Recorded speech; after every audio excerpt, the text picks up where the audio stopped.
I'm Travis Bader, and this is the Silvercore Podcast. Join me as I discuss matters related to hunting, fishing, and outdoor pursuits with the people and businesses that comprise the community. If you're new to Silvercore, be sure to check out our website, www.silvercore.ca, where you can learn more about courses, services, and products that we offer, as well as how you can join the Silvercore Club, which includes $10 million in North America-wide liability insurance to ensure you are properly covered during your outdoor adventures.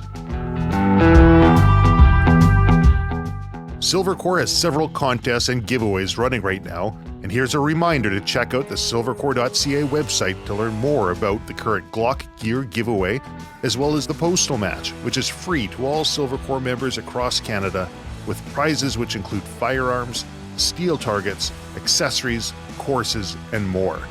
Full details on the silvercore.ca website. If you are enjoying the Silvercore podcast, please do us a favor and consider subscribing, liking, commenting, and leaving a review.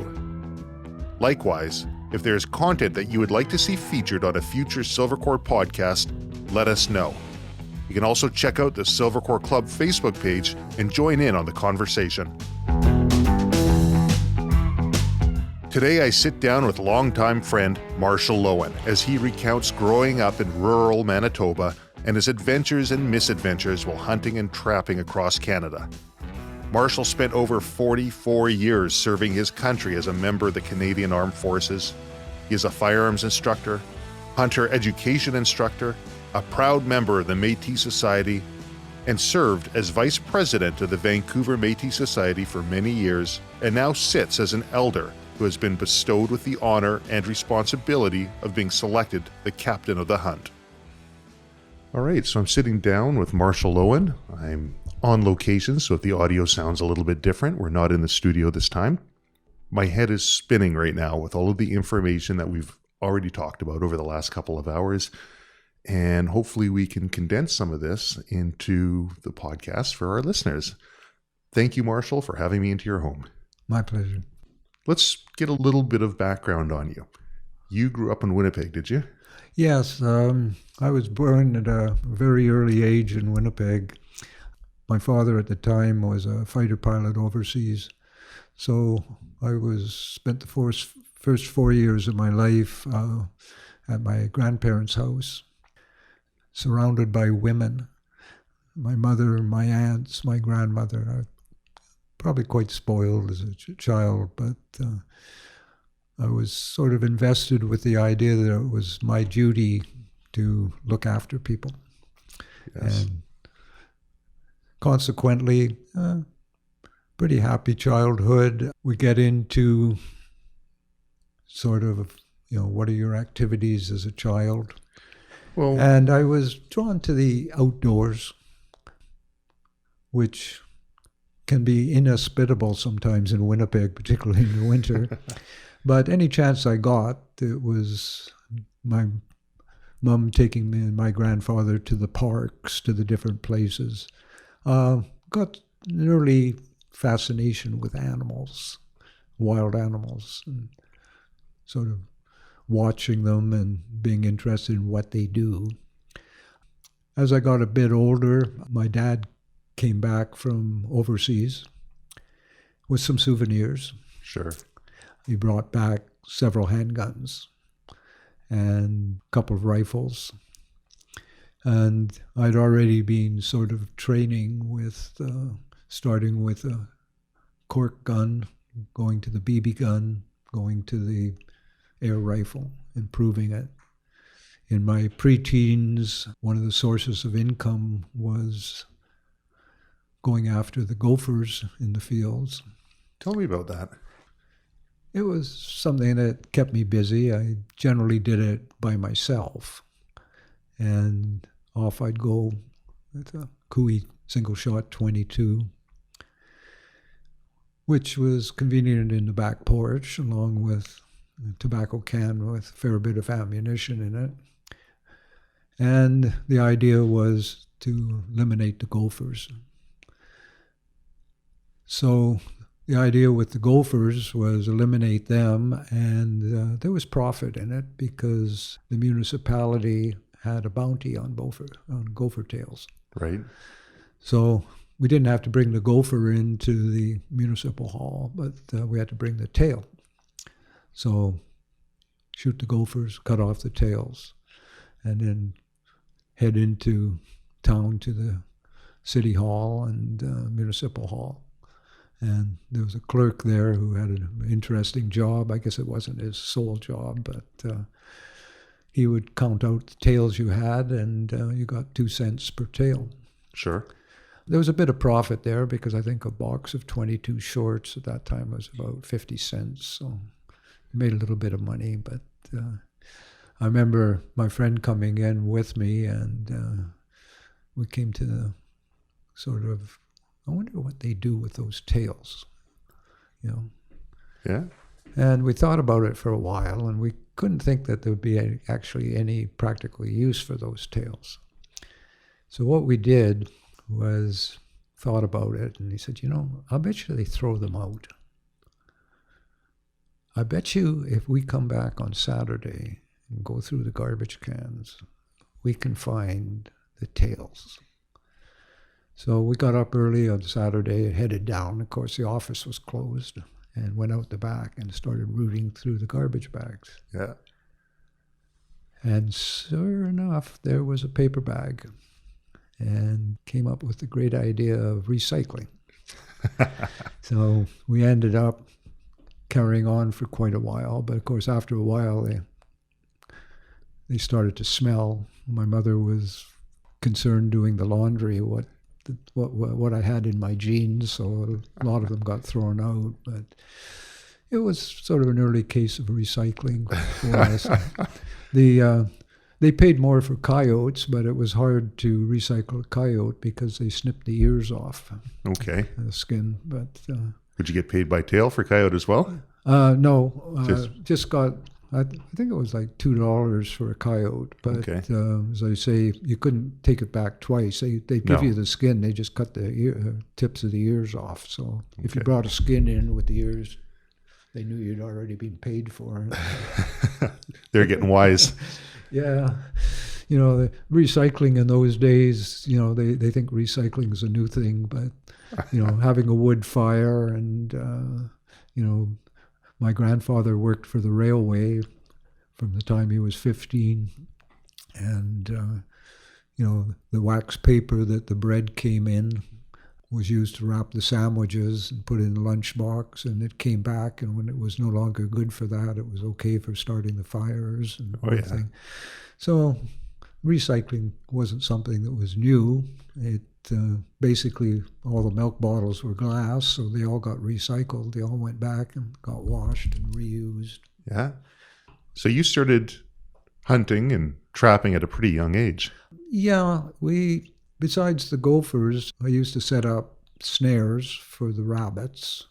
They were mostly either cottontail or snowshoe hares. Right. And getting into going to school, and particularly in the wintertime, I'd go out in the evening and set out the snares in the runways in the snow. And then on my way to school in the morning, collect the rabbits that had been snared. And then for a change of pace on the weekend, I'd take my .22 and go out and hunt rabbits and take some tin foil, aluminum foil and some salt and pepper and practice making a shelter, eat the rabbits. Well, how old were you when you were doing that? Anywhere at that time, probably 10 to 12, I think. Shot my first deer at about 14. Okay. It was a expedition where I had an older friend who was like 15, so he was able to drive. Okay. I don't think he had a license, but didn't matter because we were basically in the country, and he had a little Austin A40. I'd just acquired a .303 Lee Enfield. Okay. I'd headed down to Army and Navy. They had them on, I think, for $12 or something like that, and down in the basement of Army and Navy was racks of these war surplus .303s. I think I had like $15 with me. No taxes in those days on sales tax, and Anyways, bought the rifle. The ammunition was full metal jacket. It was in boxes, 5 cents a round. Right. So take that, and the only thing the clerk was interested in is, did I have the money? Wrapped it up in paper, got on the streetcar, took it home. And no one batted an eye, of course. No. I mean, it was natural. It was a case of, obviously a person wanted a gun, they needed a gun. So Right. what was the problem, So from there, we basically sawed the excess wood off it and sporterized it, as they call it today. Right, yes. And filed the tip off the full metal jacket, and we drove out into the country, and soon we came across a buck standing on the side of down in the ditch. One shot, boom, he went down. Shit, we better get out of here. So we dragged the deer into the back seat of the Austin, piled that in, climbed in on top of it, and drove to a cabin that we had, and decided, well, we better gut it. Sure. So hung it up the wrong way. Okay. We figured, well, do you hang it up feet first or head first? Right. Said, I think you hang it up head first. Okay. So that was easy. Put the rope around the antlers, hoist it up. Now what do we do? Well, I guess we cut it open. Yeah, but it isn't going to make a mess. Well, get a wash tub. So get a wash tub, put it under it. You're doing this inside? Yeah, inside. Okay. We didn't want anybody to see us. Sure. So, okay, so what do you do? Well, I guess you just cut the stomach open. Well, poof. Suddenly the guts all over the kitchen floor. Whoops. Most of it hit the area. What we hadn't noticed was there'd been a fresh snow, and when we'd driven in, the animal had been bleeding in the car, and there was a blood trail all the way from where we shot it down to where we were. Oh. So the next thing, okay, we got this. Now we got to get rid of the guts. So we're by a lake, so let's drag this down, chop a hole in the ice, and throw it in. So we did that, but the guts floated, and Right. they froze. So everything was sort of fine for the next day. We managed to cut it up. And of course, it's freezing outside, so we wrapped it all in brown paper and stacked it out by the wood pile. And everything was going fine, and fired up the cook stove, got some coffee going, got some breakfast going, and looked out the door, and who's coming up the path but the game warden? And Your heart's just thumping at this well, point. yeah, but we knew him. He'd gone to school with my mom. Okay. He was a good guy. So came in and, hi Bruce. Oh, hi Marshall. What you doing? Oh, hunting. What are you hunting? Oh, rabbits. Oh yeah, hunting rabbits.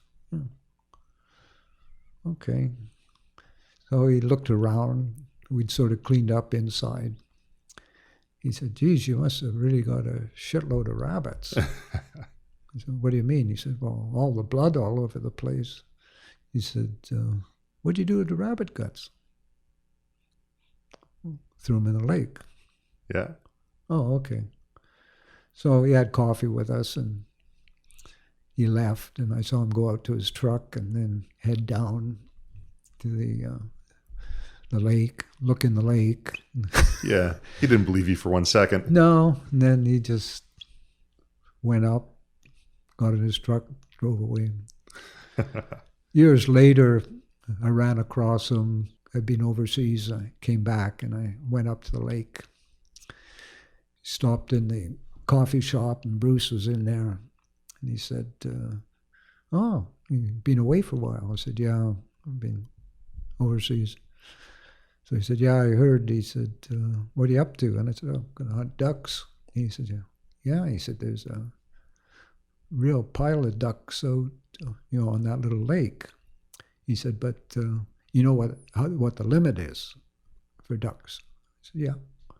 He said, well, there's a real load of them out there. If you get too many, stop by the ranger station, drop off your extras. Sure. He said, I don't want you to get further down the road and get yourself in trouble.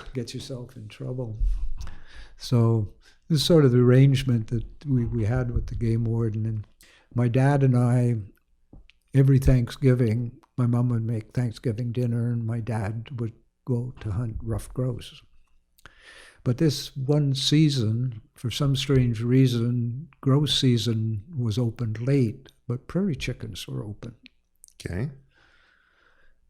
So my dad and I, well, that's what we usually do. We go out. And anyways, we went out and it was a good shoot. We could maybe 5 or 6 grouse. And we're coming back along a line cut, and who's coming up? Bruce, game warden. Yeah. Hi, how you guys doing? Not bad. So what you got there? My dad, without skipping a beat, said, prairie chickens. Yeah. Bruce said, yeah. He said, imagine finding prairie chickens up here in the bush. He said, yeah, pretty fortunate. Yeah, okay, Bruce. We'll see you. Oh, I love it. Bruce was there was a family that did a lot of poaching in our area. Okay. And Bruce had the habit of every once in a while, particularly on a Sunday, going over to these people's house to visit. And Sure. He was a friendly type of guy, and everybody knew him. And it'd be, maybe a month before deer season opened, and there'd be a venison roast in the oven cooking. Mm-hmm. And Bruce would go in there and sit there for a couple of hours. Right. And just to let them know that he knew what they were doing, and by the time he left, that venison roast was going to be well overdone.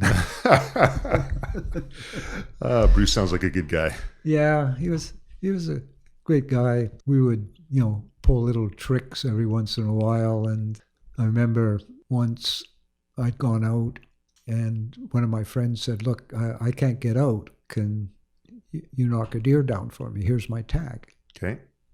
Okay.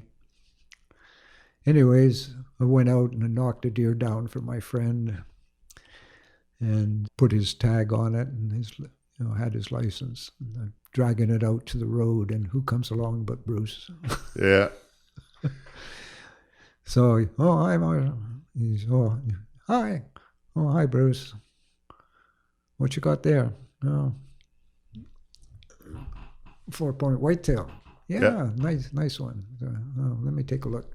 I need to see your license and your tag. And the tag was like a boxcar tag that went through the leg. It was locked on, so he made sure that the tag was locked, and he looked at my license. Sort of looked at me, smiled, and as he was going away, he said, okay, have a nice day, Harry. But there wasn't blatant poaching going on. There was a little bit here and there. I would say in the long run, probably the amount of poaching that went on was probably equal to the number of road kills. Sure. The last deer that my dad got before he passed away, he'd hunted all week and he hadn't got a deer. And he was going home. Deer jumped out of the ditch and he hit it with the car. And finished it off with a tire iron. And oh, jeez. So I've got quite a few pictures going back of my dad was, hunted, my uncles hunted, everybody hunted. And there was a case where, I think once my grandmother, I went out as a youngster and I was quite excited because I shot 2 deer. Okay. And quite excited, got back to my grandparents. And, Grandma, got a couple of deer. So why? Why did you shoot 2 deer? Well, because they were there. Right. She said, we only need one deer. Yeah. You only need to take one, and you take two, that's greedy. Yeah. So the idea was you take what you need, not what you want. Good learning lesson. And again, in those days, I think basically there was this ice box instead of a refrigerator. Right. But the nice thing about Manitoba is it's cold enough that all you need is a shed outside, and Yes. the deer froze. My dad would hang up quarters of deer, and then he had like a meat saw, Yeah. and basically go out there and saw off a steak or saw off a roast, and it was frozen. You just had to eat the deer before it thawed in the spring. Oh, I love it. But it was, it was a different age, and I look at it and I go back that most of my hunting was done with a Lee Enfield 303, Right. which, when you think of it, was originally a black powder cartridge, Right. and it's still in use today, and it's still effective. I don't know any commercial guns that are still made for it. Mm. As you go around the country, there's still a lot of people that it was their first big game rifle. That's right. There's a lot to be said about it. It's accurate, it's available, it's simple, Yeah. and it's safe. Yeah. No, it's still in use in a lot of remote communities. It's So basically, I sort of grew up with a single shot Cooey 12 gauge, right. 303 Lee Enfield, and basically the Cooey 22, sort of the holy trinity of the gun ownership. It really is, isn't it? If you had that, you basically had everything you needed. Yeah. Go to any local gun show and you're going to see them out there in spades. Yeah. The only other thing you needed was a good knife, and then away Yes. you were. So you spent some time in the military. Yeah. The military, my dad during the Second World War was a fighter pilot. One of my uncles was a bomber pilot. One was in the Navy. One was in the Army.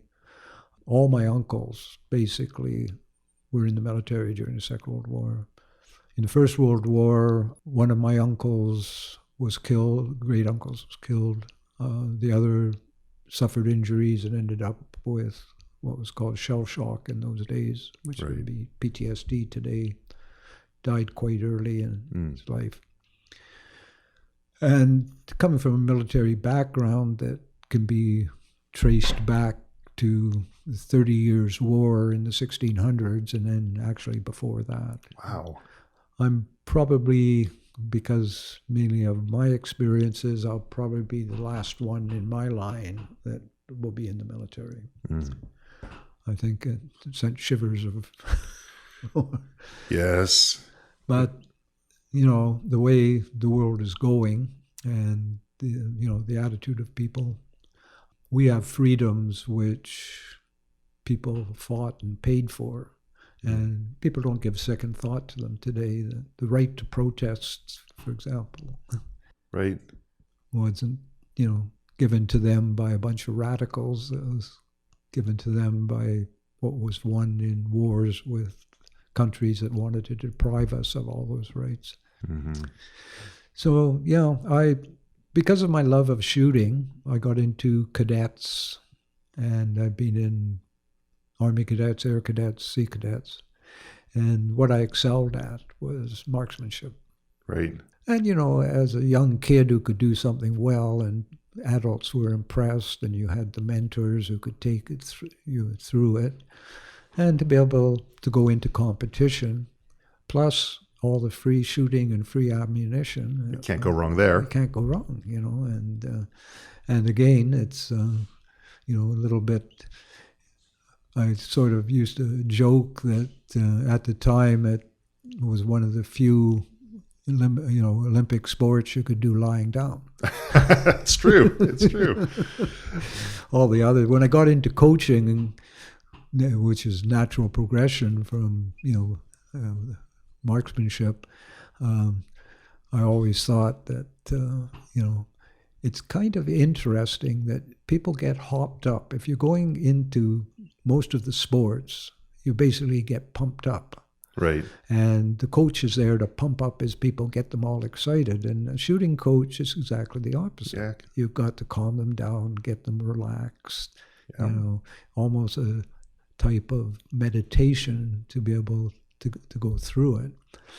And probably my best successes in marksmanship is after I started coaching.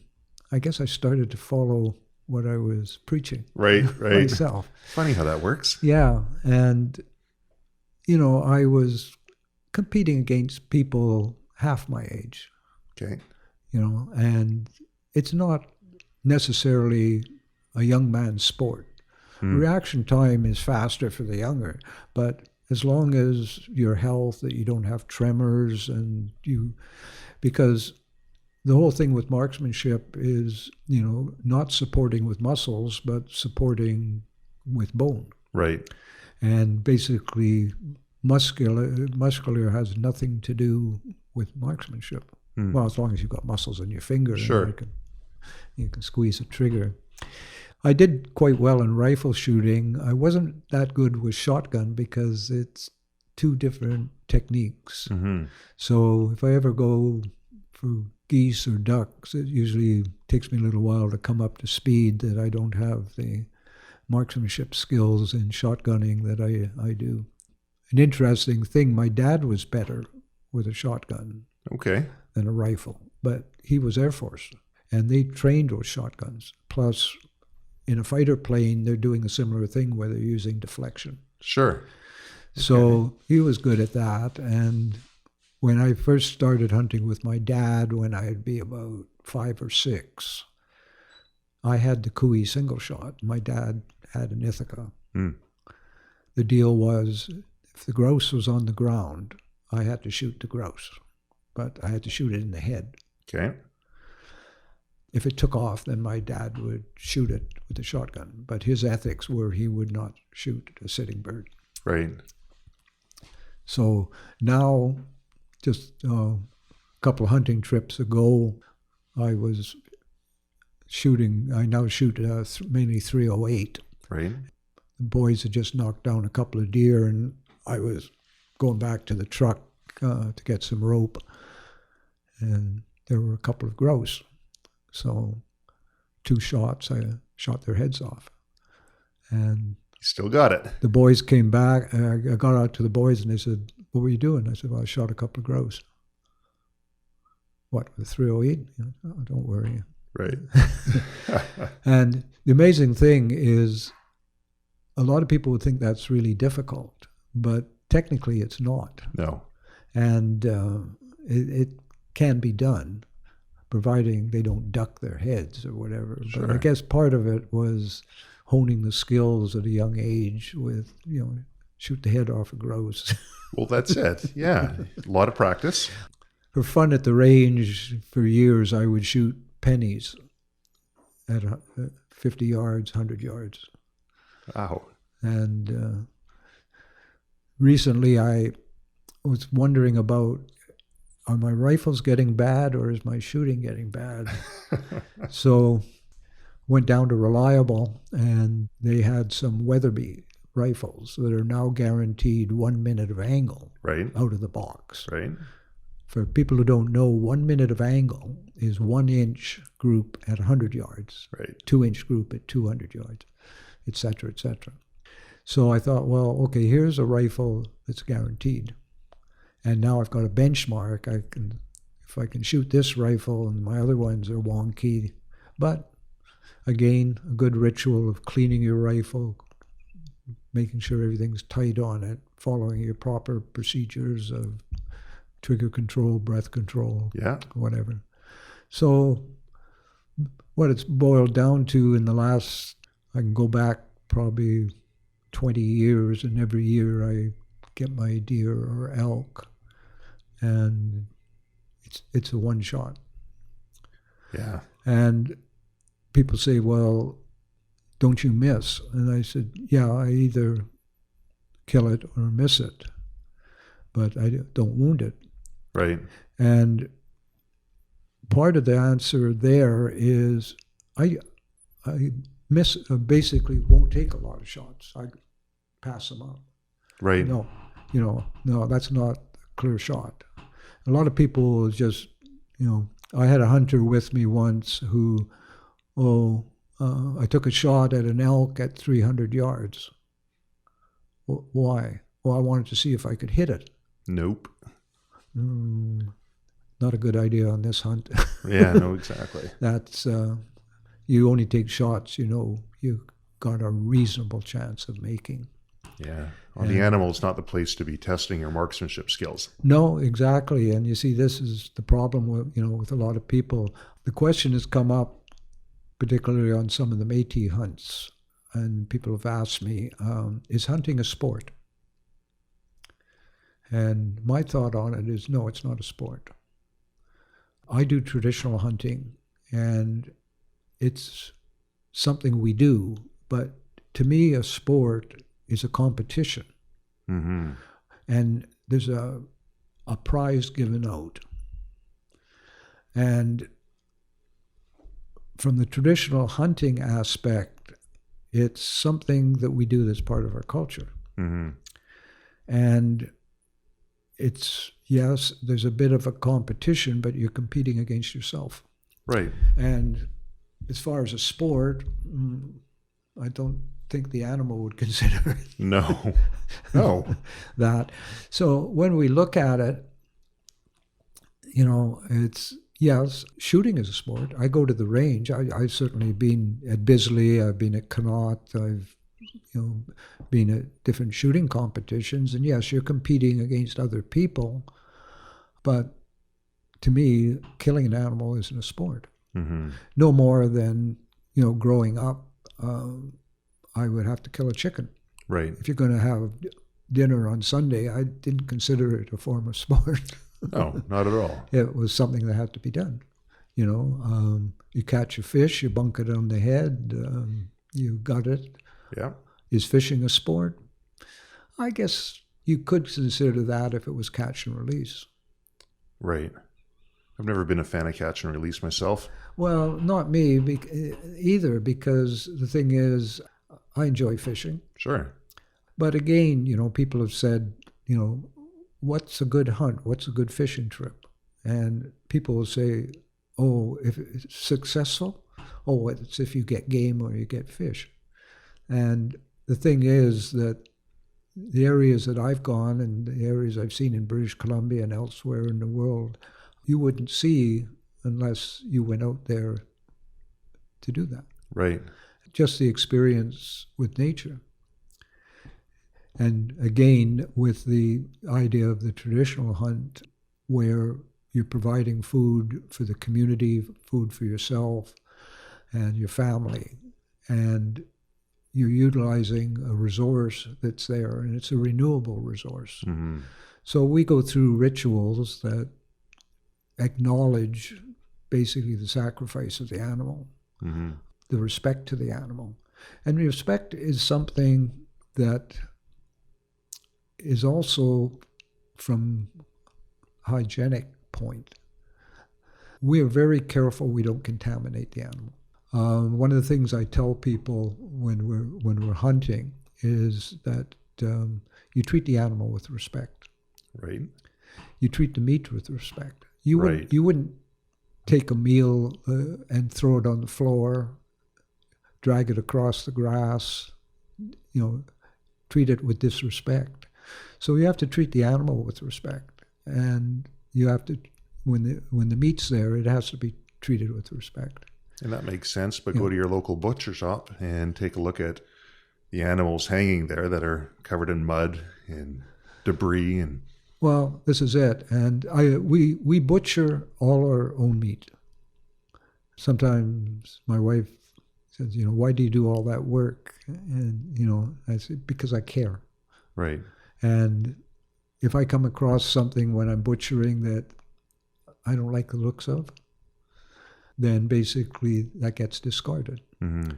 But again, the hide, which a lot of people throw away, Mm-hmm. we use. That's where the drums come from. Mm-hmm. Even the hooves that a lot of people throw away, the hooves are cleaned out and they're used for different regalia with natives or with Métis. Now, I don't think for the purpose of this podcast that we've established your background within the Métis community. You were, and I can always put a preamble in the beginning, but so the listeners know, you had a very prestigious designation as captain of the hunt.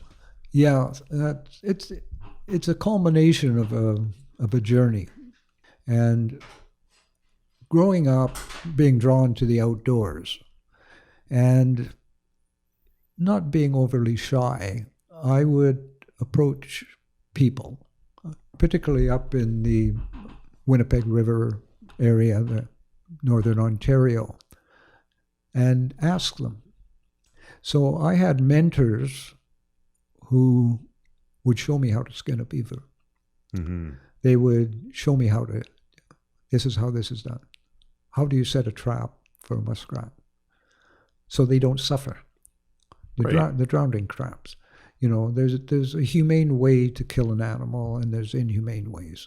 Mm-hmm. And proper trapping methods, generally, it's a quick and merciful kill. I would learn these skills. And some of the skills that I learned and the history and the background, it got to the point that I would learn things like flint napping. Right. So, how was that done? You'd use a horn, would you? Or an antler? Basically, the antler or, a piece of oak. Okay. I learned things from the elders, how to find the former campsites along the Winnipeg River. Okay. It's funny because that's been passed on to my older son. It seems to be something in the genes. I don't know. But I was able to collect arrowheads and different artifacts. I knew the bush. When we went out to the cabin, Saturday morning, 7 o'clock, I was gone. Right. Funnily enough, parents didn't seem worried about where you were as long as you were back for dinner. A little different. And I would explore. And I would go into areas and I'd find stuff like petroglyphs and go ask the elders that I knew. And they were usually guys living in cabins in the bush who were trapping. And so I learned that. It was something. Then when I was about 12 years old, I met a woman, Barbara Johnston, in Winnipeg, and she was the curator of the Hudson's Bay Museum. Okay. And the Hudson's Bay Museum at that time was in the Hudson's Bay building. Okay. And what she did is she held a program every Saturday for kids, exploring the native heritage and what was going on. And she introduced me to a lot of the traditions, a lot of the things. And at the same time, there was another fellow in the Manitoba Museum, Dick Sutton, who was very friendly to kids, and I learned an awful lot from him. So I started to basically associate with other Métis, and a lot of my friends, I'd spend time with them and learned the language, learned the rituals. Right. When we moved out to BC, I got together with a couple of people who said, we need a Métis organization in Vancouver. And a lot of Métis organizations, they were all about exploiting people basically for money or getting government grants or da-da-da-da-da-da. Luckily, I got into a group that was more interested in social issues. Okay. And the question came up as to whether or not we were going to be political activists or social activists. So we decided to hell with the politics end of it. Sure. Let's work with it. And we formed the Vancouver Métis Community Association. Now, a lot of people don't understand that Aboriginal rights are not individual rights. They're community rights. Right. And a person gets those rights by being a member of a community. So a person has to be active in that community to get into it. Right. So at that time, I met a fellow, Dan LaFrance, who had been, or was at that time, the provincial captain of the hunt, which is a traditional role within the Métis community, that any organized hunt has a captain, and they're in charge. Okay. But it's not an appointed position, it's elected by the hunters. Right. So I became vice president of Vancouver Métis Community Association and captain of the hunt. What that meant was organizing the hunts, setting the rules for the hunt, conducting the hunts, and distributing meat to the people in the community who couldn't hunt. Not wouldn't hunt, but couldn't. I would get people who'd say, I hear you guys are getting free meat. Hey, well, why don't you knock one down and drop it over at my place? And I said, well, do you think you can get off the couch and quit watching TV long enough? Yeah, I'll knock an animal down for you, and then you can come up to the Kootenays and you can gut it and drag it out to the truck and transport it back home and butcher it. And, no, I don't want, I just want the meat. Doesn't work that way. No, you have to participate. And again, a lot of single mothers, elderly people, and, the whole thing is it's a meat hunt. Right. And, as I explained to one of our young hunters, she said, I don't know if I can shoot an animal. I said, well, standing up, it's an animal. Lying down, it's meat. Yeah. I said, just do it, quickly and properly. And again, having friends who are in the butchering trade, and you look at animals that are typically abused in transport, pork, beef, where they're transported. And, people say, well, I think myself, if I had to go, I wouldn't mind being shot. I'd like to be in a field thinking about something else, and then boom, I'm gone. You chase an animal, you stress an animal, and all those hormones, all the adrenaline, all those hormones are pumped through the system. And butchers have told me about meat, particularly pork, that's inedible because the animal's undergone tremendous stress before it was killed.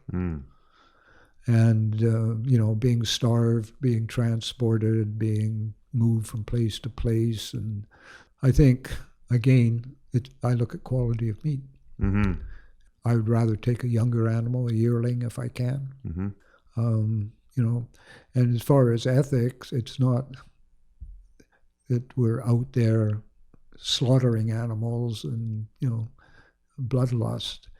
And the thing is that with the prayers that are done afterwards, when you kill an animal, you basically do a prayer, show respect to the animal. And we also, use of either tobacco or sweetgrass as a sacrament. And, make a significant gesture of what you've done. That it's not just a casual stomping on an ant on the sidewalk and walking away, that you've basically extinguished the life.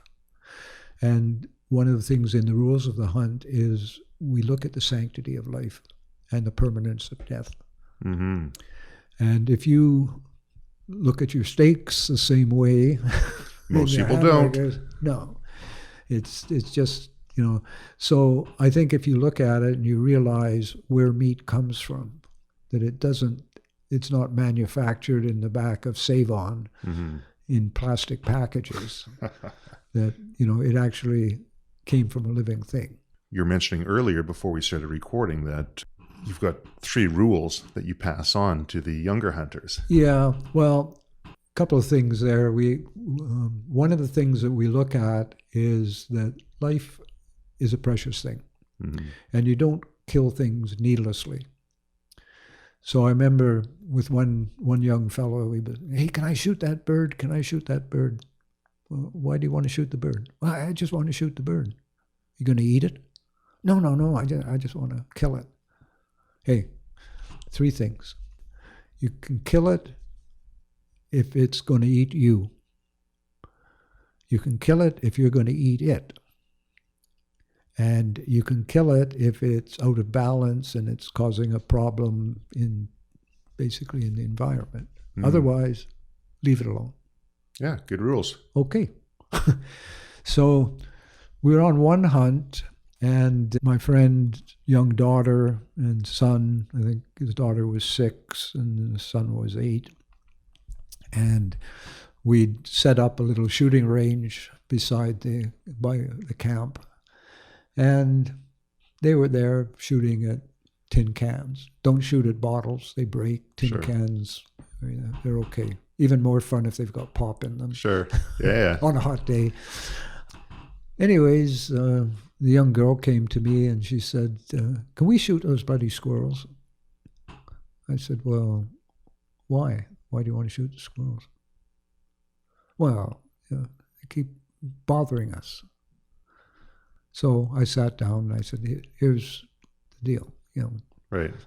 Are they going to eat you? Or are you going to eat them? Or are they out of balance and whatnot? I said, got it? Yeah. I understand. So about an hour later, they came back with 2 ice cream pails full of dead squirrels. It was dinner. So I said, what's going on? He said, how do you clean a squirrel? I said, well, you know how to clean a deer? Yeah. I said, well, it's just a smaller package. Oh, okay. So they got busy with their knives and they gutted and cleaned the squirrels, skinned them. And I said, you're going to eat the squirrels? Oh, yeah, that's why we killed them. Okay. So that time we had elk hanging up and deer, and my buddy and I had the frying pan in the teepee and fire going, and we're cooking some tenderloin and onions and all that. Yeah. The kids were busy. A little girl came to me and she said, do we have any toothpicks?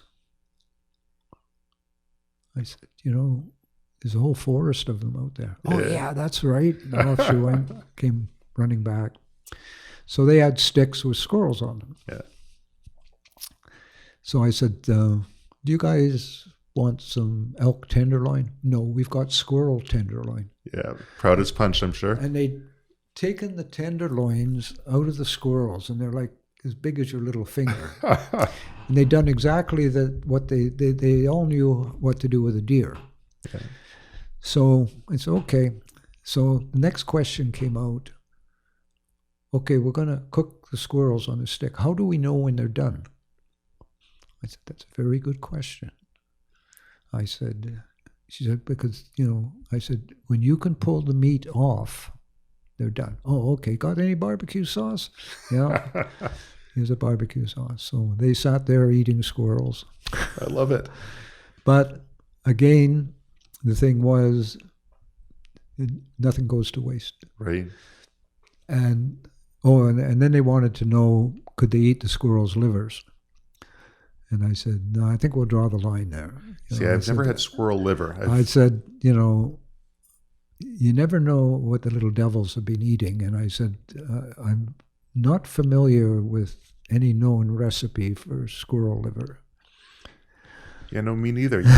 There's a chef in the States. His name's Hank Shaw. He's got a number of books. I'm familiar with him, yeah. So we had the pleasure of doing some foraging with him in the Sierra Nevada mountain range, and the topic of squirrels came up. And of course, I've eaten squirrels. I haven't had squirrel in years, but when I was a teenager, I would go and hunt squirrels and preteens, and of course had to cook up everything we ate. And But he was mentioning that a very small percentage, and I went and I researched it afterwards, and sure enough, Hank definitely knows what he's talking about. A very small percentage of squirrels will carry the bubonic plague. And that little tidbit of information was enough to just turn me off the idea of squirrels, although I do see them coming back in popularity. I know Meat Eater, Steve Ranella talks about squirrel all the time, but... Well, there's the dark side. I took a course in parasitology. Right. Now, what happens is domestic animals, sheep, cattle, they get dewormed. Right. They go through, what do they call it, the baths. They get rid of ticks and stuff like that. And so consequently, the average white-tailed deer has 10 different parasites in it. In it and on it. Right, okay. And there's everything from nose worms, brain worms, lung worms, and then there's the whole set of intestinal worms. Right. And then there's leg worms.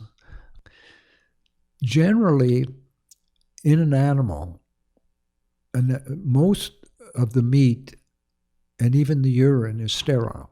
Any contamination of the meat comes from outside. This is why we're careful we don't cut the gut bag or intestines. Right.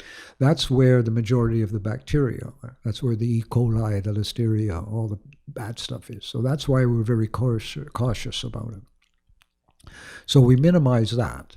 But most people who shoot and basically do a deer, in England, there's a great series called Best Practices. Okay. And it's available online. And in England, because game is owned by the landowner, people can shoot animals and sell them on the open market. Okay. So when you go to markets in England, you can see pheasants, rabbits, and small deer, and even the supermarkets will be selling venison. So what happens is in best practices, it shows how to examine an animal for, call it flaws or contamination. Sure. And it's something that isn't taught here. No, it isn't. And when we're up in the Kootenays, when you get a white-tailed deer and you knock it down, you'll see little insects on it. Mm-hmm. And the insects they look like a tick. Right. But they're not. Okay. Okay, and this is where little education comes in. A tick has 8 legs. Right. It's a member of the arachnid or spider family. These have 6 legs, so they're a bug. They're an insect. Okay. And what they are is they're a fly that flies on to the deer, chews its wings off, and then crawls around on it, sucking blood. Interesting. And you'll see them, and they move a lot faster than a tick. Yeah. But what'll happen is they don't cause disease. But again, people look at it and think, oh, it's ticks. No, right. Ticks won't be running. They'll be attached or crawling very slowly. So knowing this other stuff, and this is where, I sometimes find fault with our system where you can get a firearms license and you can get a hunting license without ever firing a shot. Yeah. And in Germany, it could take you 5 years to get your hunting license. And you're going to have to prove your marksmanship, and you're going to have to know all about dogs, their diseases, and to go further, you've got to know hunting songs and the melodies and the procedures. They do a similar one over there of the last meal. Okay. Where it's very similar to basically the Aboriginal, where they'll put a twig in the mouth and they'll signify, that they've taken the life of the animal and show that respect. And that's missing basically in a lot of our hunting here. Yeah, it really is. I think when you do something as significant as take an animal's life, I think you should make a point of looking at it from a solemn point. Well, that tradition that you practice is also passed down. Yeah. I mean, you could have that in your head. It could be a solemn experience for you, but anybody else watching that might not share that same experience. By actually enacting the tradition and going through it, you're ensuring that it's going to be passed down to other generations. We were on a hunt, and I had a young boy with me, the son of one of the hunters, and he was very intrigued with our rituals of what we're doing. And it was an antlerless season, and I knocked down a doe. Okay. So I was teaching him the ritual. So the animal was down, and I didn't have any tobacco with me. It was in the truck. So he's there, and I said, you can always adapt. So I said, get a branch off that spruce. So we got it, and we put it in the animal's mouth as the last meal. And then I did the prayer where I thank you, brother dear, for giving up your life. It's for our sustenance. I thank the deer nation for giving up its member, and we wish prosperity and whatnot. Anyways, little kid nudges me and says, it's a she, not a he. I said, I don't think it'll make a difference. I gotta love it. But the kids will, like I said, follow what you do. If you do the wrong thing, they'll imitate you. If you do the right thing, they'll imitate you. Mm-hmm. So if you show them the right thing, and this is something with young hunters, this young boy had been hunting with us for, I guess since he was about 5 or 6. And first time he came out with us, he was just our watcher in the truck. Then he progressed to, we gave him a rifle with no bolt in it. Sure. And all the time we were correcting, watch where it's pointed, keep your finger off the trigger. Now, it didn't matter because he couldn't do anything, but we were teaching him a procedure. Sure. And he was very careful, diligent about, he pointed in the wrong directions. But I always remember he was with us on a hunt, and we were hunting for elk. And the funny part, up in the Kootenays, you'll see white-tailed deer in the vicinity of the elk, but you won't see mule deer for some reason. And maybe the muleys and the elk don't get along, but the whitetails seem to be integrated with them. So we're driving along this bush road. There's sort of an open area, and slowing down, and there's a bunch of whitetail. So little guy says, what are you looking for? What are you looking for? I said, what is it? What is it? A whitetail. Oh, so we get out and stalking up to see if there's a good buck there. And he said, what are we looking for? I said, whitetail. Well, what about the elk? I said, there's no elk, there's whitetail. So you don't care about the elk? No, I don't care about the elk. And then I looked down and I realized that he's about 3 feet shorter than I am. Mm-hmm. So I put my head down to his level, and there behind the spruce is a herd of elk that he can see. Wow. And I can't. Yeah. So it's interesting that, when you've got the young people with you, that they see things differently. Mm-hmm.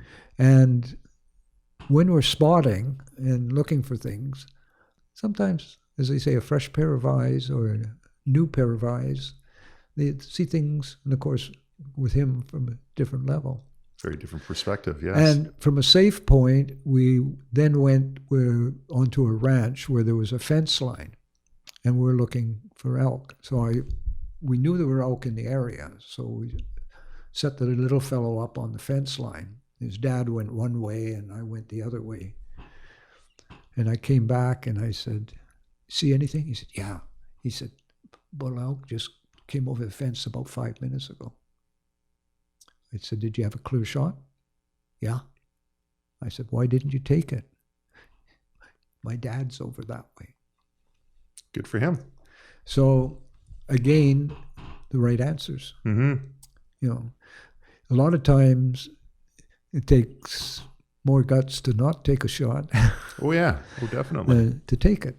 And, you know, the consequences of it, you know, it's, you know, I always say that a bullet's like a word. Once you've let it loose, you can't get it back. You know? Yeah, no, that's very true. So, again, you look at teaching safety. You know, we all want to be safe. Mm-hmm. And we've had some, you know, sort of bad accidents at times, but we've been prepared. We had one where probably the worst scenario is knocking down an animal just before dark. Mm-hmm. But you got to realize that a lot of the animals we hunt are most active just before dusk. Sure.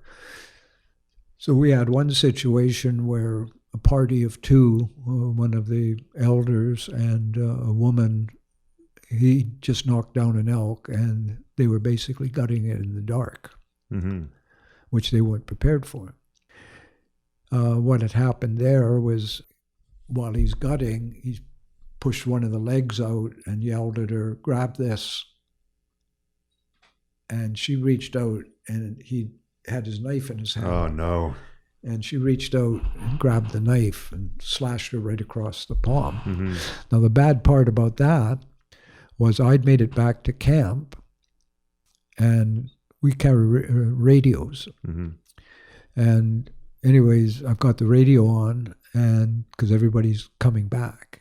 And I get this call from her and said, "This is Jane." "Yes, Jane, what's going on?" "I've hurt myself." "Where are you?" "I don't know." Oh, geez. So I said, "Okay, what have you done?" "I've cut myself." "How badly?" "Bad." Mm-hmm. "Well, you know, okay, who are you with?" "You know, I'm with Pete."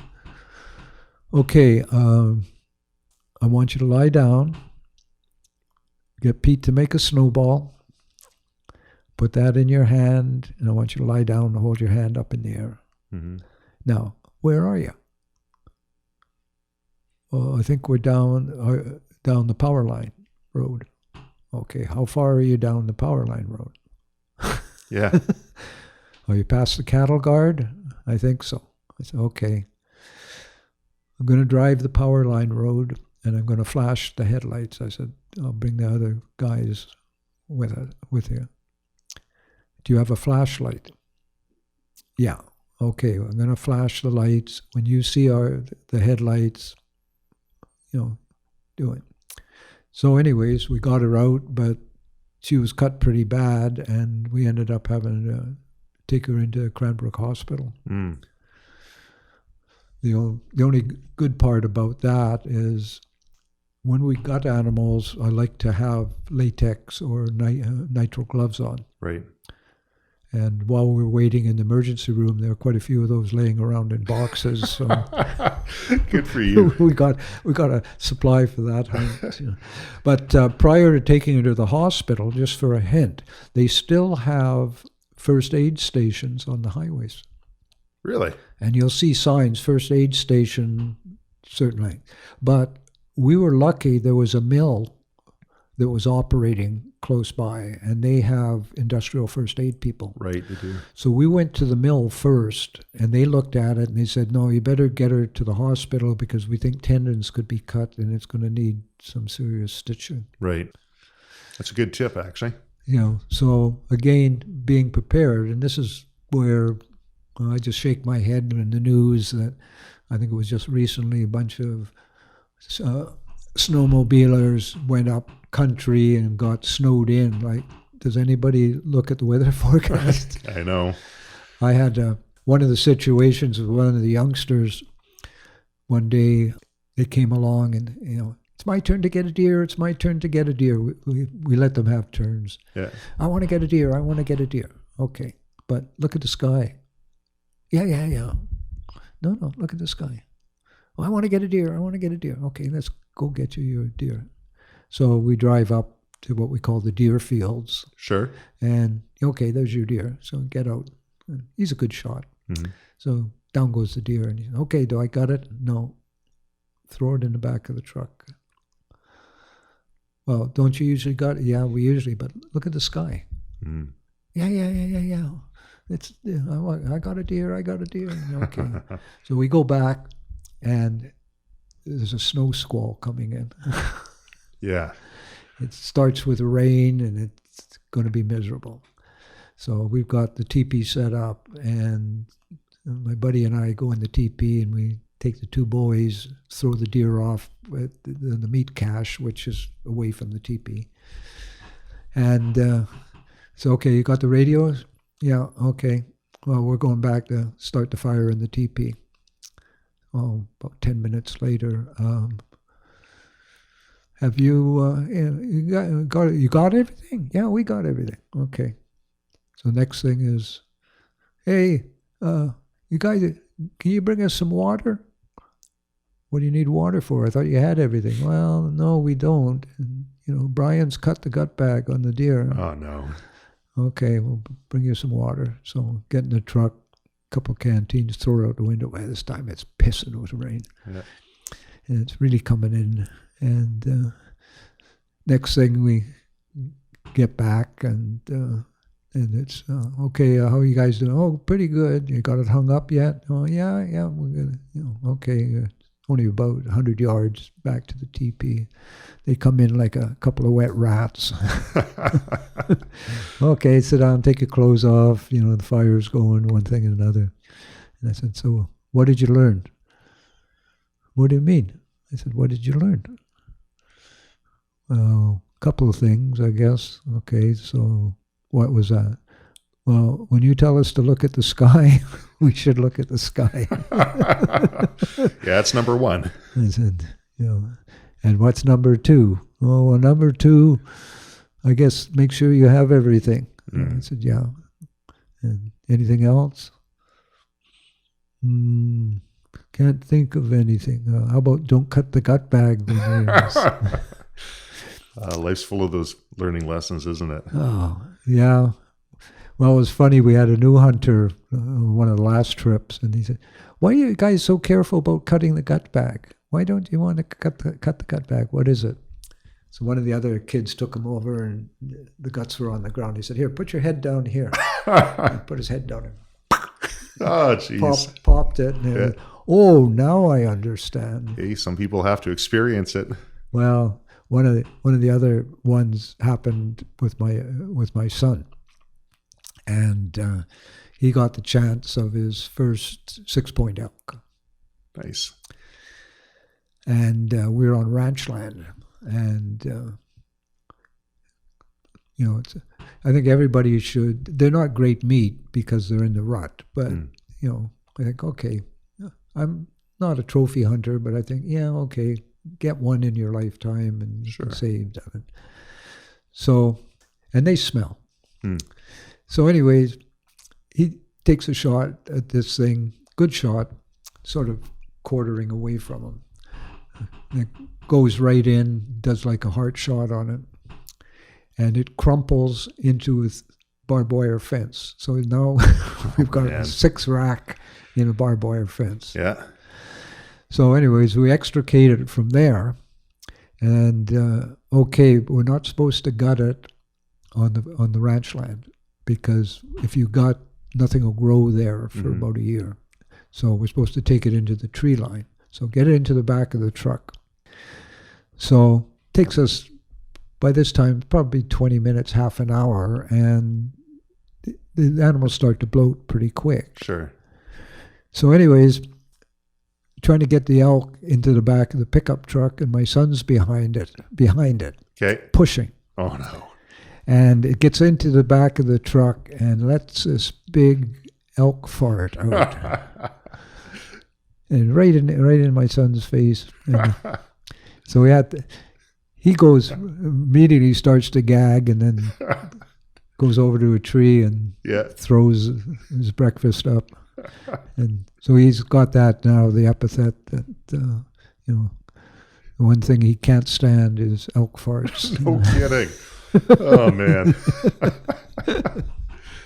Well, you were talking earlier about some jewelry that you were making. Oh, I dabble a little bit with different type of jewelry, and one of the things that we do is we try to utilize whatever we can. Mm-hmm. The bones of the animals is kind of hard to deal with. However, not too hard. You can make stock with them. One of the things with game meat particularly is, and it's the same thing with commercial meat, a lot of the taste is in the fat. Right. And pork fat tastes different than beef fat, which tastes different than lamb fat. Right. And what happens is venison or elk, the fat can affect the taste. And when there's a gamey taste, if you basically package up your meat with a lot of fat in it, the fat can go rancid. And, right. then it'll give. So when we butcher, we try to eliminate the fat and whatnot. With the stock usually isn't, what we do is roast the bones first and then make stock with them. So you've got your venison stock. With the bones, we can take them, and it's kind of labor intensive, but we can make the bone beads. Right. The pipe beads. So I make those, and also the spacers out of the elk bone. I've made decorative jewelry by cross-cutting the shank bone and make like a pendant. Okay. With the beavers, the beaver teeth, which can be up to 3 inches long, are the same, almost the same profile as a person's wrist. So you can make a really neat bracelet. So I'm always on the lookout for, the beaver skulls. When I was a kid, I would go to a lot of the trappers' cabins, which they would usually take off in the summer and they'd be there in the winter. And there would usually be a lot of beaver skulls hanging, around the property. Right. And we could get those. Muskrat was a little bit smaller. You could make a different type of jewelry out of it. What would happen is that with different types of bone beads and the glass beads, and sometimes we'd get to like an old campsite, and if we sifted the sand, we could get the old trade beads and very the cool. different things. So one year I was up at a cat show. We'd been called up. The kids were shooting beavers, and they needed some safety tips on how to shoot at a pond, because basically the beavers are in the water, and there's the eventuality that a bullet could bounce off and keep traveling, and they had to be aware that it could. Right. So they were doing quite well, and I got kind of friendly with one of the fellows, young fellows, and his mother, and I just casually asked him. I said, "Hey, what do you do with the beaver teeth again?" "Oh, nothing. We throw them away." So I said, "Well, have you got some?" Yeah, I've got some. I said, "Can I get them from you?" "Oh, okay, if you want them." "What are you going to do with them?" I said, "Well, we'll make bracelets." "Oh, cool. Yeah, you can have them." So that night I got invited over to the house, and we had dinner and big pot of stew, and supalali, which is Indian ice cream. It's like kind of an interesting, I really like it. Anyways. What's it called? Supalali. It's a dessert that's made from, what do they call it? Buffalo berry. Okay. And it has a saponin in it, like a soapy thing, and it can be beaten up into like a meringue type thing. And it has a taste sort of similar to Campari. It has that bitter sort of taste in it, and they beat it up with an egg beater and sugar. Interesting. Okay. And very light dessert. They used to, what was the name? They had a couple of native restaurants here, I think. Muckamuck was one of the earlier ones. Okay. They used to serve it. Anyways, the meal was sort of finished, and we were having the supalale, and I said to the young fellow, so I said, "Oh, the beaver teeth, where are they?" He said, "Oh, I think they're somewhere at the bottom of the stew pot." Fished them out. Was that your first time eating beaver? Probably not. When I was younger, I'd always heard that beaver tail was a delicacy. Okay. So one of my trapper friends one day, he was skinning a couple of beavers, and I said to him, "Hey, can I have the tails? What are you going to do with them?" That was always the question. Mm-hmm. "I'm going to eat them." "Oh, yeah, okay." So he cut them off and gave them to me. And I tried cooking them, and they didn't really... Never turned out, eh? Not the way I wanted. And Okay. I'm not quite sure what I was expecting, but... I've heard stories on that it's either absolutely terrible or they actually are quite good if cooked properly. Well, there was an old native woman up at Quesnel. She had a cabin. We used to go up hunting there, and she was quite an old gal, lived by herself. And she used a beaver tail for greasing the frying pan. Okay. And she kept it hanging by the stove. I don't know how old it was. But she would make pancakes. With beaver tail fat. Yeah, and she'd basically get the frying pan going hot, and then she'd have the beaver tail swooping around a couple of times, get the pan greasy, and then do that. And the fat wouldn't be rancid at that point? I'm not sure. Yeah, but she used it anyways. We're probably hungover. We didn't throw up, so it was probably okay. Pass that test. Yeah, well, as I say, it's, sometimes it's... I was on another expedition up north, and a fellow invited me over there. They're always good for inviting you over for dinner, and my wife I'd phone in, "How are you doing? Are you eating?" Yeah. And my general rule for eating is that it has to be well cooked, and other people have to be eating it. That's a good rule. I've been sick either way, where it wasn't cooked properly or it looked okay, but for some reason nobody else was touching it, and I was hungry. So I always make sure that there's those two are met. I remember going to this fellow, and the other thing is, dealing in Native community, you don't want to be questioning what they're offering you. Right. It's a little bit insulting. Like, what's this thing in here? Oh, totally. Yeah. If it tastes good, there's a lot of stews and everything going on. And, as I say, if it's well cooked, well, it's not going to hurt you. The worst, you're going to have the runs the next day or something. I love it. So, anyways, I got called over. "Oh, you got to come over for dinner, So I went over there, and of course, brought a 6-pack of beer, and sat down, and we were chatting about things. And, "I'm going to make dinner. What do you got?" "I'll make some hamburgers." Not hamburgers as we know it, but basically fried hamburger. Okay. So anyways, hamburger, right? So anyways, we go ahead and have a couple of these hamburgers. That's really good, lots of ketchup and, some beans with it and whatnot. "Hey, where's your outhouse?" "Oh, just out the back door." So I go out there, and there's a skinned half coyote hanging. You're just having coyote burgers. Well, the sequel to that is then I got into this couple of days later, I got into this sort of little restaurant going up, up the highway. And on the menu they had the different burgers, and they had a coyote burger, and they had a wolf burger, and buffalo burger. Okay. And I'm thinking, is this just what you're calling them, or is this what they're actually made of? Can't say I've ever had coyote. Well, I had a buddy I used to hunt with, I started hunting with out here, and he shot a coyote one day, and he was skinning it, and he said, "Hey, look at this. Hey, Marshall, this meat looks really good." I said, "Yeah, but, I don't eat canines." Mm-hmm.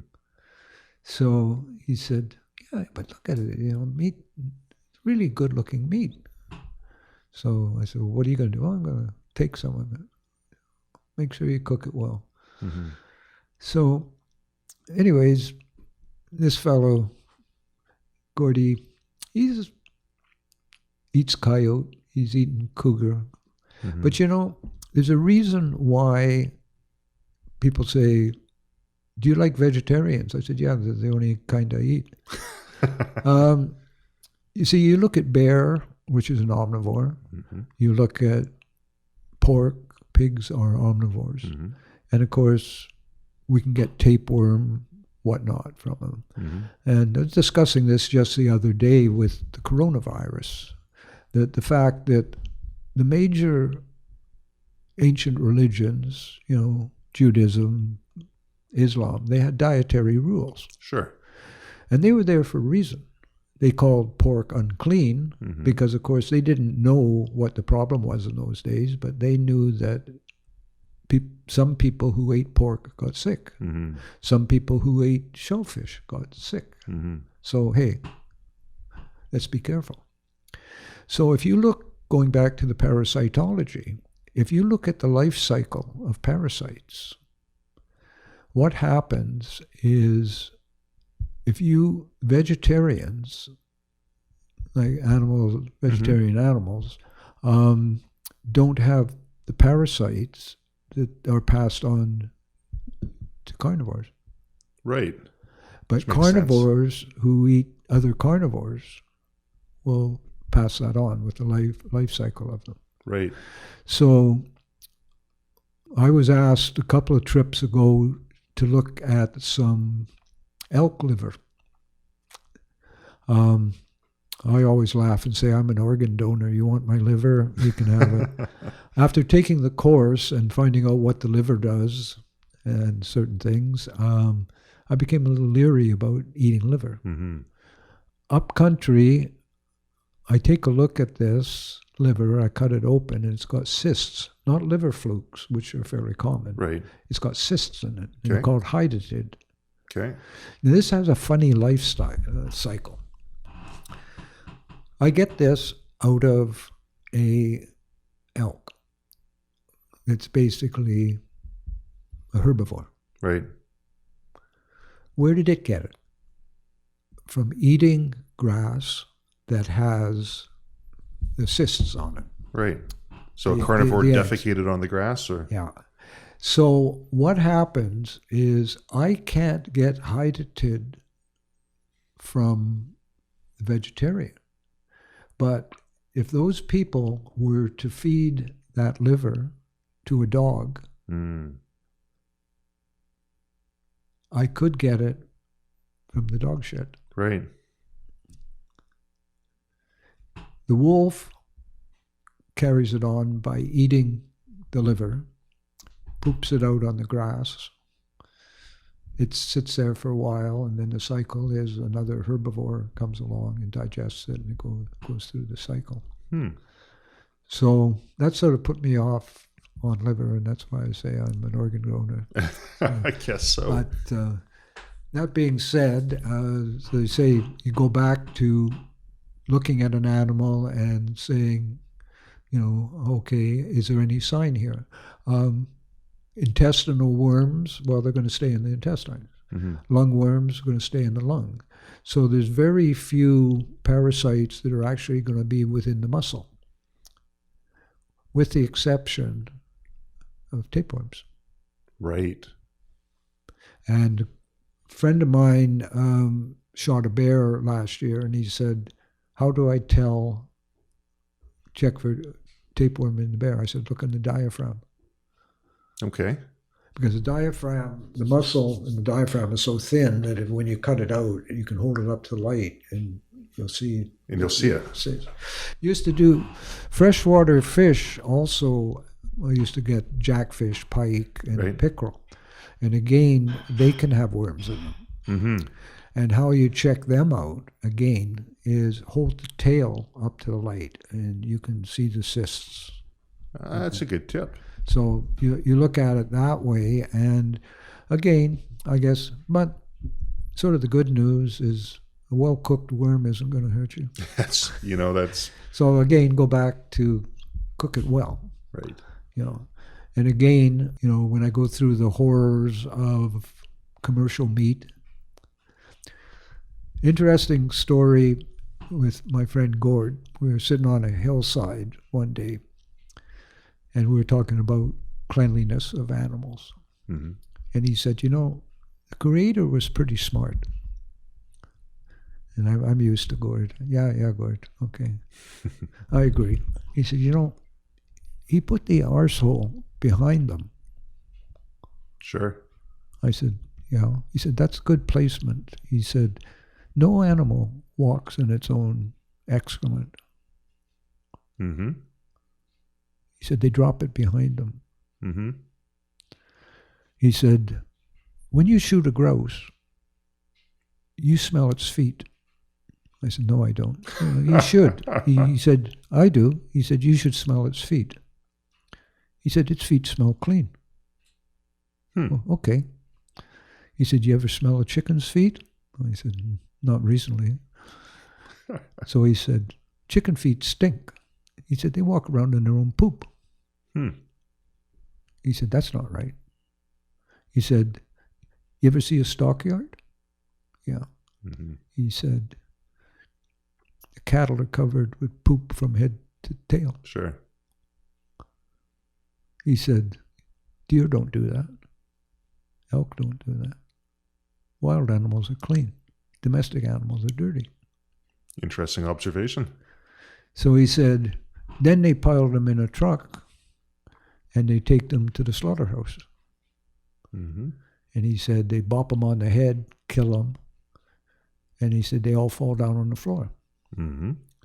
He said, then they pull the hides off. He said, all that poop is on the outside of the animal. Mm-hmm. He said, so you buy a whole animal and it's okay. He said, all the contamination is on the outside. He said, but you have to be careful because they also wash the inside. Mm. So he said, if you take a roast and you cook it, it'll kill all the bacteria because none of the bacteria has gone inside the meat. Okay. He said, but they also grind the meat up and sell it as ground hamburger. Right. And he said, that's why you have to cook a hamburger all the way through to kill all the bacteria because it's been spread all through the hamburger. Good observation. So he said, but if you have a clean piece of meat that you've cut up yourself and you haven't, like a wild animal, he said, you can make hamburger and you can have a rare hamburger. And that's the best way to have a burger. Yeah. So, it goes down to the fact of, things, sometimes customs were made for a reason. They're not just a fluky thing. You think, okay, so kosher, kosher food, it's weird. No, there was a reason for it. Sure there was, yeah. And again, when we look what's happening, in China with, throw another bat on the Barbie and one thing and another, again, it's cleanliness and hygiene. I've never known anybody to get food poisoning from wild game. There could be people out there, but again, sure. Most of it is dealt with. I do have a problem with some. I don't go commercially to have my meat cut up. Right. It's not the fault. It's the way of the individual butcher. It's the way it's done. I always do head or neck shots on the animal. So my son took meat back to Manitoba, and he had some of it made up into sausage. Took it to the local game butcher, had it made up. So he phoned me and he said, I thought you shot that animal in the neck. I said, yeah. He said, well, I just got my sausage back, gave it to some of my friends, and there's bullet fragments in it. Wasn't it your animal? I said, yeah. I said, well, the butchers have to batch it. Mm-hmm. So you don't know what you're getting. they need like 50 pounds to make sausage, and you've only got 40 pounds. Mm-hmm.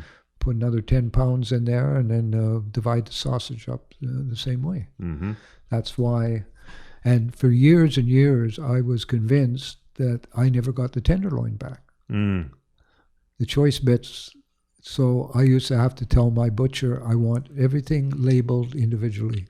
Or it could be the other way. We had a group hunt recently, and I'm like you, I'll butcher my own animal. We had the tenderloin at camp, yet when the butcher gave us back our meat, we had another tenderloin. So I guess we lucked out on that one. Had a friend up country, Grant, who was captain of the hunt up in the Kootenays, and he worked on one of the ranches, and they had buffalo on the ranch. One of the foremen one day said, "Oh, Grant, could you kill a buffalo for me?" He said, "Yeah, I could. What do you want me to do with it?" "Well, I want you to take it into the butcher for me." He said, "Well, if I kill it, I've got to gut it." Right? Yeah, okay, whatever. So anyways, Grant thought, okay. So he went out, selected a buffalo, killed it, got the backhoe, brought it in, gutted it. Yeah. Took the tenderloin out. Yeah. Took it home. Took the buffalo into the butcher's. So his boss went to pick the meat up, came back, and he said, "Hey, Grant, I went to pick my buffalo up, and there was no tenderloin."